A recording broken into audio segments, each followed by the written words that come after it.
Hi guys, welcome to the Success Gusto's YouTube channel. We create videos related to OET and IELTS. If you are interested in our online or offline classes, feel free to contact us. All the information is provided in the description box below. Now, let's start with the listening sub-test. Occupational English Test, Practice Test 2, Listening Test. This test has 3 parts. In each part, you'll hear a number of different extracts. At the start of each extract, you will hear this sound. You will have time to read the questions before you hear each extract, and you will hear each extract once only. Complete your answers as you listen.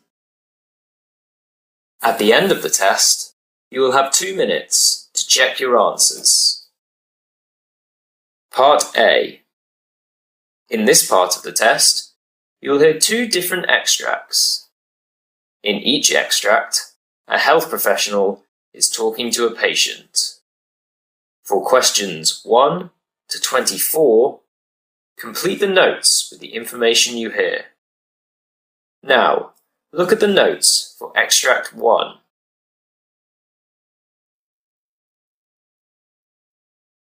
Extract 1. Questions 1 to 12.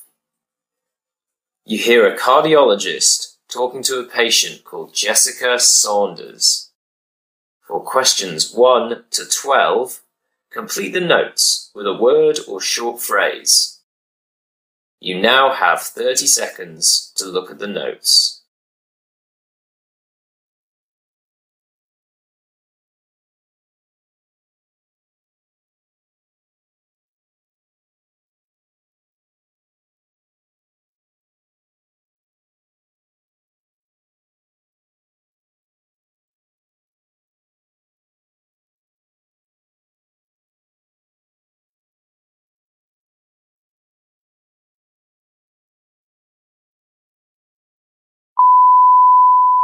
Hello, Mrs. Sanders. I'm the doctor in charge.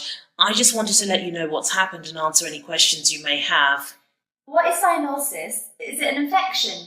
Not quite. Cyanosis refers to a bluish colour to the skin and the mucous membranes. Peripheral cyanosis is when there's a bluish discoloration to the hands or feet. It's usually caused by low oxygen levels in the red blood cells or problems getting oxygenated blood to the body. You see, blood that's rich in oxygen is the bright red colour that you usually associate with blood. When blood has a lower level of oxygen and becomes darker red, bluer light is reflected, making the skin appear to have a blue tint. My baby has that. One of the medics did a hypoxia test to see if the PaO2 would rise or something. And she said it failed to rise, which means the bluish colour is probably due to a cyanotic heart disease. Yes, that's correct. We have determined that this is probably the case. How much do you know about your baby's condition? Just that her lips were blue and it was probably due to a cyanotic heart disease. That's all. Okay, well, firstly, let me reassure you that we are taking very, very good care of her. We've treated your baby as an emergency case, as we should. We've already started the emergency treatment, and I'm here to update you. I have reviewed your baby's x-rays and I can see abnormal positioning of the 2 main blood vessels. Thus, it's likely that your baby has what's known as a transposition of the great arteries. Do you know what that is? No, can you tell me what it is? Transposition of the great arteries is a serious condition where the 2 main blood vessels leaving the heart, the pulmonary artery which carries blood to the lungs to absorb oxygen, and the aorta, which takes blood from the heart to the body, are swapped over. That's to say, the pulmonary artery is joined to the left pumping chamber and the aorta to the right pumping chamber. This means that blood flows to the lungs and picks up oxygen, but is then pumped back to the lungs instead of travelling around the body. Blood flowing around the body is unable to reach the lungs to pick up oxygen and continue circulating. So, because they're in the wrong way around, she's not getting enough oxygen to her body? She is getting some oxygen thanks to another blood vessel connecting the main pulmonary artery to the aorta, but this is not enough. That's why she looks cyanotic or blue. How common is this? Transposition of the great arteries accounts for up to 5% of congenital heart disease, and it's the most common cardiological cause of cyanosis in newborns. And how is it being treated? We started a prostaglandin medicine to keep the ducts open because it closes naturally after birth. We will also need to do a balloon atrial septostomy, which is a surgical procedure in which a small hole is created between the upper two chambers of the heart, the atria. This will improve the mixing of oxygenated and deoxygenated blood at the atrial level, but ultimately an atrial switch operation will need to be performed to provide a definitive correction. But one of your doctor colleagues listened to her heart and said that there were no murmurs. And I wanted to ask what that is, but they were gone by the time I could. Murmurs? Well, that's that sound, that whooshing or swishing sound. They can be harmless or innocent. Harmless murmurs may not cause symptoms and can happen when blood flows more rapidly than normal. Extract 2. Questions 13 to 24. You hear a dentist talking to a patient called Chrissy White. For questions 13 to 24, complete the notes with a word or short phrase. You now have 30 seconds to look at the notes.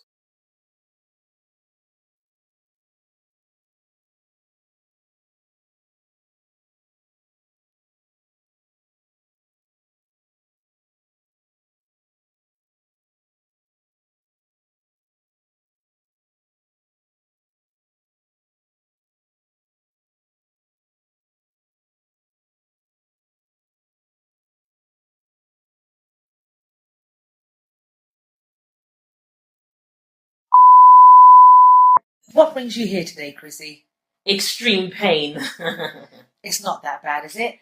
It started with a numbing pain a few months back. I didn't think much of it, and in fact, when I came back here then, the dentist sent me away with a bit of penicillin.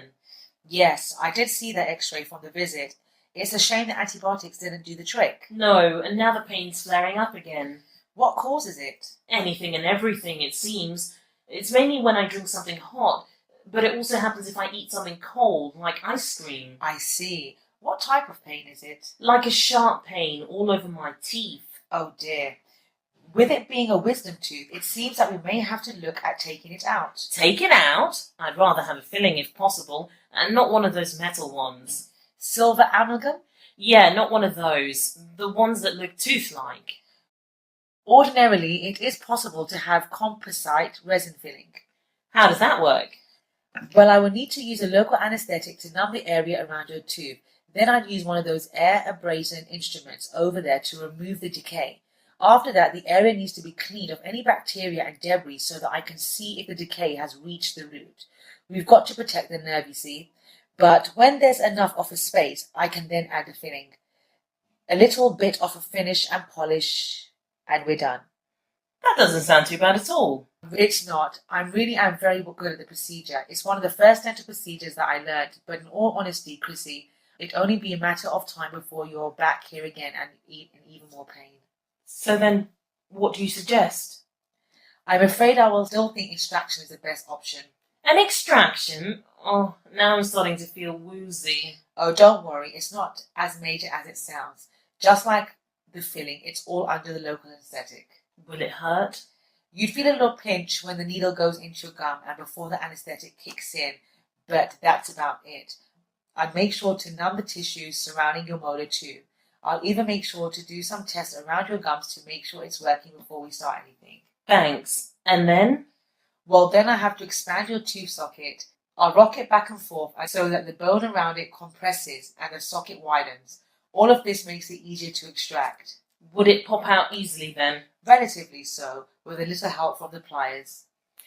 What goes in its place afterwards? Don't tell me I'm going to have a big gaping hole at the back of my mouth. After a few weeks, it's likely the swelling will heal over straight after the procedure. However, it should feel tender. What about straight after? What happens when the anaesthetics wear off? Can you prescribe me some painkillers? Of course. What do you do for work? I'm a receptionist. Then I'd recommend taking some time off. Sweet. Although bear in mind that eating may be a little difficult after the procedure, but only for a few days or so.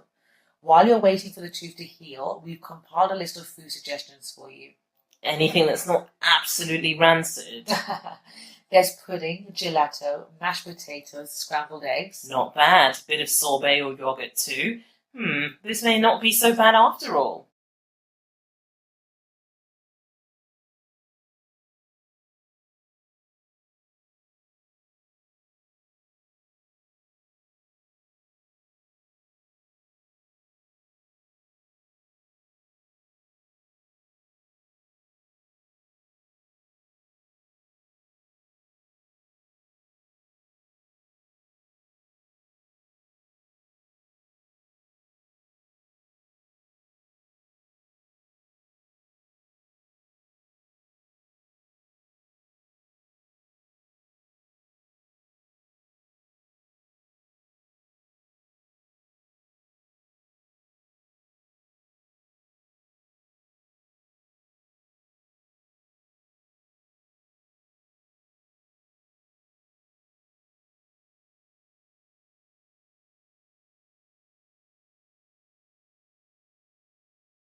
That is the end of Part A. Now look at Part B. Part B. In this part of the test, you will hear 6 different extracts. In each extract, you will hear people talking in a different healthcare setting. For questions 1 to 6, choose the answer A, B, or C, which fits best according to what you hear. You will have time to read each question before you listen. Complete your answers as you listen. Now look at question 1. You hear an occupational therapist discussing a case study. Now read the question.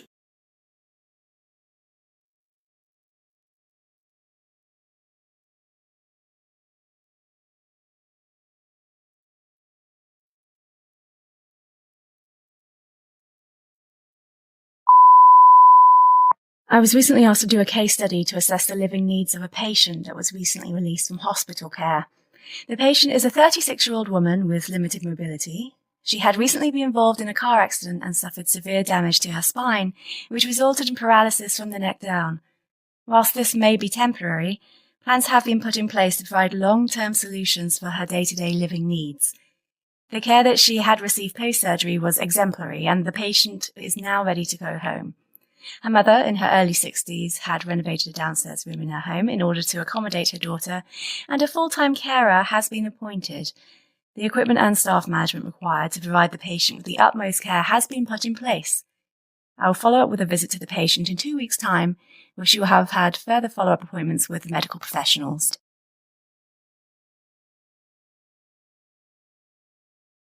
Now look at question 2. You hear the Director of Nursing and Head of Resourcing discussing recruitment. Now read the question.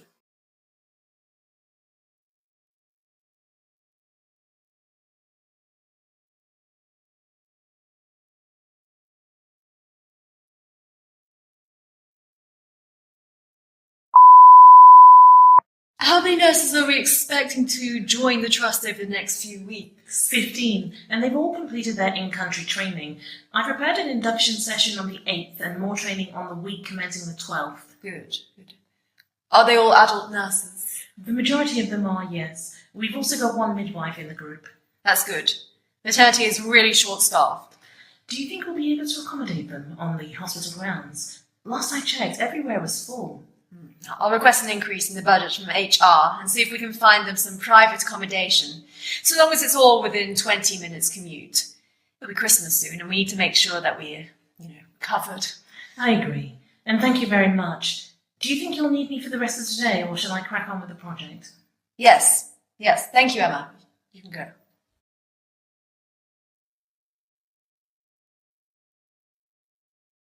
Now look at question 3. You hear two vets discussing a journal article. Now read the question.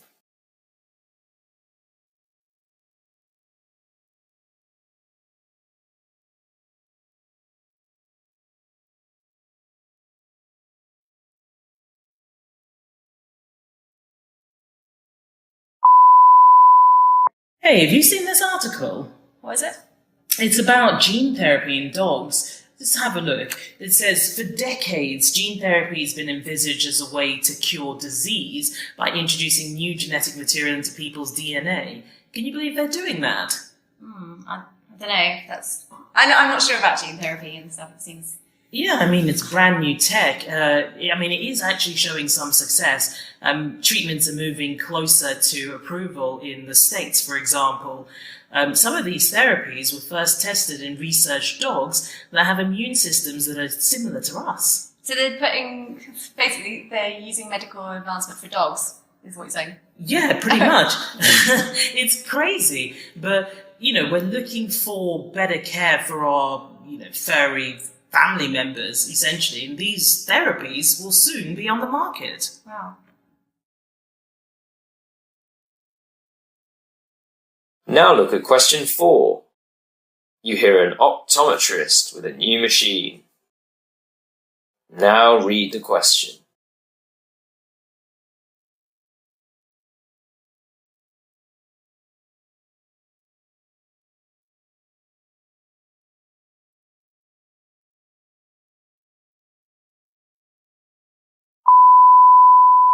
I wanted to talk to you today about one of the most common pieces of technology used by optometrists in an eye examination, the phoropter. It is a common name for an ophthalmic testing device, also called a refractor. It is used to detect and measure an individual's refractive error, such as nearsightedness, farsightedness, or an astigmatism. It contains different lenses used by refraction of the eye during sight testing. Typically, the patient sits behind the phoropter and looks through it at an eye chart. The chart is placed 6 meters away to test general sight, and then closer at 40 centimeters for those that need reading glasses. Lenses and other settings can be changed by the optometrist. After each setting is adjusted, they will ask the patient to respond honestly about which of the setups are providing the best vision. If a patient is unable to respond verbally to the eye care professional, for reasons such as being an infant or not being able to speak the same language, something called a retinoscope is used through the phoropter to measure the vision without the need to communicate.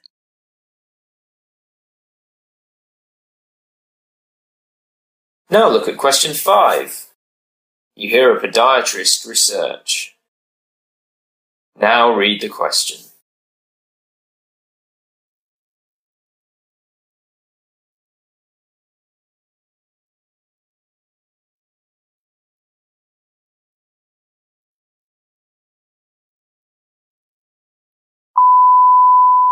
This study has been looking at lateral ankle sprains predominantly in people that play sports and also dancers. It's been looking at the management and treatment options for this problem. And there are a range of treatments from doing absolutely nothing to immobilization to surgery. It has been found that once you've suffered a lateral ankle sprain once, you are more likely to suffer them in the future and also have ongoing ankle instability.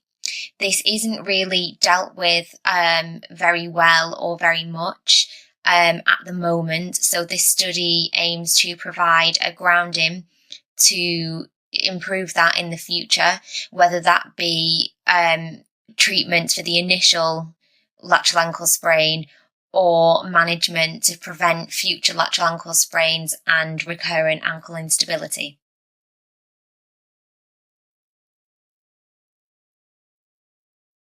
Now look at question 6.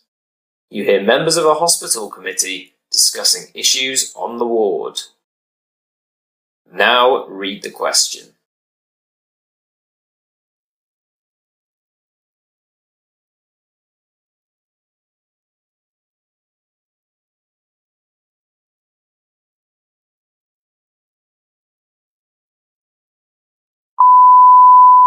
As you all know, we've gathered here to discuss a shortage of beds in A&E and the recent CQC inspection. Ellie, would you like to start us off? Of course. I'll start with a letter. As you're aware, we received a rating of good, and overall the inspectors were of the opinion that the service is performing well and meeting expectations. We were assessed on our management team whether our service is safe, effective, responsive, and whether staff provided care that promoted compassion, kindness, dignity, and respect. It's worth a note that we could have reached an outstanding rating, but for the inspectors' opinion of the shortage of beds. Right. Does anyone have any suggestions on what we can do to improve this particular metric? We can take the minister's approach and tell patients to sit on seats in the unit while they wait for bed.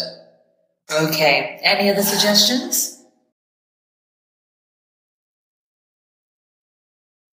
That is the end of Part B. Now look at Part C. Part C. In this part of the test, you will hear 2 extracts. In each extract, you will hear health professionals talking about aspects of their work. For questions 7 to 22, choose the answer A, B, or C, which fits best according to what you hear. Now look at Extract 1. Extract 1. Questions 7 to 14. You hear a Dr. Quentin Carver giving a lecture on neurological conditions. You now have 90 seconds to read questions 7 to 14.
Hello, my name is Quentin Carver, and I'm a specialist in neurological conditions. I am here today to discuss the topic of Parkinson's disease, which has the potential to act as a significant strain on the resources of the NHS in the coming years. Parkinson's disease is a condition in which parts of the brain become progressively damaged over many years. Parkinson's disease is caused by a loss of nerve cells in part of the brain called the substantia nigra. This leads to a reduction in a chemical called dopamine in the brain. Dopamine plays a vital role in regulating the movement of the body, and the loss of dopamine provides many of the symptoms associated with Parkinson's. Parkinson's is a common disease in the UK, affecting approximately 145,000 people, with the 120,000 of those living in England. Ultimately, its current prevalence rate means that it affects 1 in 500 people in the UK. Little is known about what causes the loss of nerve cells, and thus the loss of dopamine, but scientists have speculated that it could be due to a combination of genetics and environmental factors. Parkinson's is a disease where its prevalence increases with age. 95% of sufferers develop the disease when they are over 40, with a majority developing the disease when they are over 50. Approximately 1 in every 20 people with Parkinson's would have developed the disease before they were 40. The symptoms of Parkinson's disease are relatively easy to identify. The 3 most common symptoms exhibited are involuntary shaking of particular body parts, known as tremors, slow movement, and stiff and inflexible muscles. These symptoms tend to worsen with time. Although every patient dies with Parkinson's, it is never the direct cause of death. There is often an incorrect diagnosis with cases of Parkinson's disease. In 2016, approximately 25% of all Parkinson's diagnoses were incorrect. There are several treatments that can delay or reduce the effects the disease has on the sufferer. One such treatment is taking prescribed medication. The most commonly supplied drug is levodopa, which is a natural drug that helps to increase the dopamine levels in a patient. Parkinson's has other great support systems in place due to charities set up by famous celebrities who suffer from the illness. For example, the Michael J. Fox Foundation suggests that one of the best ways in which to combat the symptoms of illness is to exercise. The foundation highly recommends running, swimming, or yoga. Other useful means to combat the effects of the illness are stress reduction techniques and talking to other sufferers. Parkinson's disease has significant funding around it from the Parkinson's community. In the UK, Parkinson's UK has managed to raise £85 million since its inception, whilst the Michael J. Fox Foundation has raised in excess of £800 million to help accelerate the process of finding a cure. Although Parkinson's disease will not kill you, some of the hazards that are caused by the symptoms can lead to death or significant injury. For example, loss of balance can lead to a dangerous fall, whilst pneumonia is a common side effect which can be fatal. These unknown and unpredictable side effects mean many Parkinson's sufferers live in constant fear. This need not be the case if the UK government continues to fund research activities and administer clinical trials. This, combined with the brilliant work of charities, will bring an accelerated end to the fear of Parkinson's.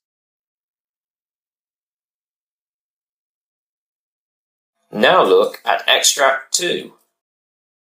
Extract 2. Questions 15 to 22. You hear a nurse, Claire Alexander, giving a presentation on lifestyle and well-being. You now have 90 seconds to read questions 15 to 22.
Hello, my name is Claire Alexander and I'm a nurse practitioner specialising in lifestyle well-being. My topic today is an increasingly important issue: obesity and lifestyle decisions in teenagers and children. Childhood obesity in the UK is a significant issue. Of children between the ages 2 to 15, nearly a third are overweight or obese. This is a problem due to the associated health risks that often accompany obesity.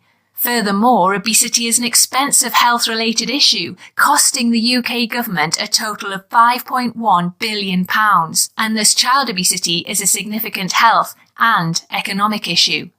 The primary issue associated with child obesity, however, are the associated health risks that come later in life. As an obese adult, you are 7 times more likely to become a type 2 diabetic than an adult of average weight. Type 2 diabetes can lead to limb amputation and blindness. Obesity as an adult increases the risk of heart disease and doubles the risk of a premature death, whilst simultaneously increasing the likelihood you will suffer a mental health illness.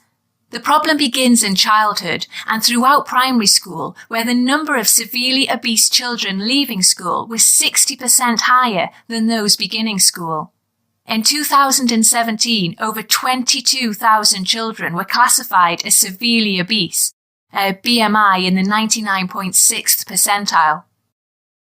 Obesity is caused by a variety of variables, such as background, livelihood, and lifestyle, but it is fundamentally driven by eating too much of the wrong food and failure to exercise adequately. For example, a 330ml soft drink can take a child over their daily allowance of sugar. Statistics such as this have led to the government attempting to cut sugar intake for children by 20% through the year 2020, whilst pledging £2 billion to improve the quality of available food within the public sector. A better quality diet is one of the key means to combating childhood obesity, but a recent survey indicated that only 26% of children aged 5 to 16 were eating the recommended 5 portions of fruit and vegetables per day. That number drops to just 16% for adults aged 16 and over. In terms of obesity treatment, the best advice is to recommend a healthy diet and active lifestyle. The UK government recommends that children should get a minimum 1 hour of physical activity per day. However, there are certain clinical means to encourage weight loss. In 2016, 450,000 items were prescribed for obesity treatment. In particularly high demand were drugs that prevented food fat being absorbed by the body. 450,000 prescriptions in 2016 was a 7% fall from the previous year, which suggests that more people around the UK are turning towards lifestyle changes and government plans in order to tackle obesity. Obesity in the UK has a disturbing trend. Levels of obesity increase with age. Children aged 2 to 10 in the UK had an obesity rate of 23%, a figure that grew to 36% for those aged 11 to 16. This is deeply worrying for a government that has committed billions of pounds towards fixing an obesity crisis in young people. The plans do not seem to be working. Obesity-related illnesses such as heart disease, stroke and cancer continue to rise and cost the government £2.5 billion alone in 2016. The money spent on obesity, coupled with the health implications the issue entails, make solving the problem one of the UK government's primary initiatives for the next 10 years. The money spent on obesity could fund 222,000 new teachers, 160,000 nurses and 80,000 doctors. Such statistics must be acted upon with the utmost urgency.